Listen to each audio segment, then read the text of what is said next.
Hello friend, Daniel here with StockMusicLicensing.com. I'm bringing you the best tips and strategies for selling your music on royalty-free libraries.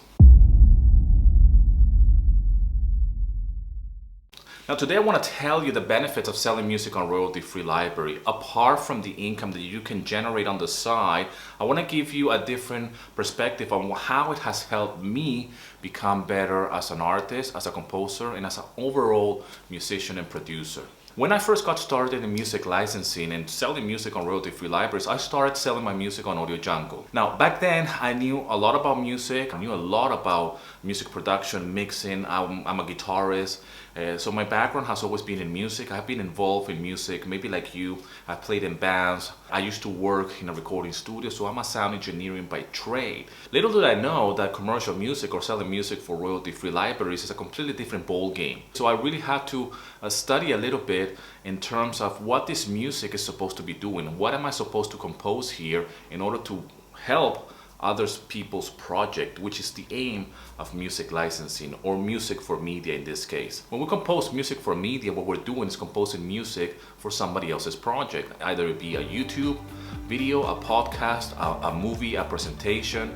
It can be used in many ways. Now, I'm not saying that you're not supposed to enjoy the music that you're composing when you're composing music for royalty-free libraries. I'm just saying that the focus is different. Here you can express your artistic vision in a different way. When you're composing music for yourself as an artist or you want to release it on streaming platforms, you are free to do whatever you want. You can go as abstract as you wish. You can go as left field as you want to, and you really, so we say, that we don't care if people like it or not. The reality is that we really want people to listen to our music, regardless of what we're doing, regardless of the genre. But when it comes down to music licensing and when it comes down to music for royalty-free libraries, we really want to make sure that we position ourselves in the marketplace in order to start selling. Now, what happens? When I first got started, I was really unfocused as a musician and as a composer in general. I really didn't have a direction. I didn't have an album. I didn't have a project. Well, I did have a project, but it was really unfocused and it was really not going anywhere. So what royalty-free libraries did for me, or at least when I got started in this process of composing music for somebody else's project, which is the whole aim of royalty-free libraries. When you compose music, you want to be in a position of service. You want to be in the mindset of serving somebody else's needs, if you will. So what that did for me was help me focus.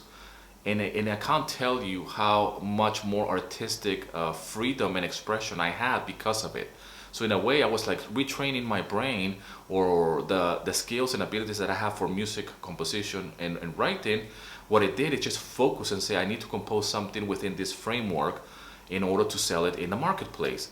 When I did that, and it's still true to this day, that the more I compose music for royalty-free libraries, the more artistic ideas and the more creativity has been ignited, or it has been just fired up somehow. And I guess this is true with anything. The more you write music, or the more you practice your instrument in a certain way, and the more you study that, the more your freedom for creativity or expression starts to evolve in a different way. So for me, it has to be a journey of creativity, number one.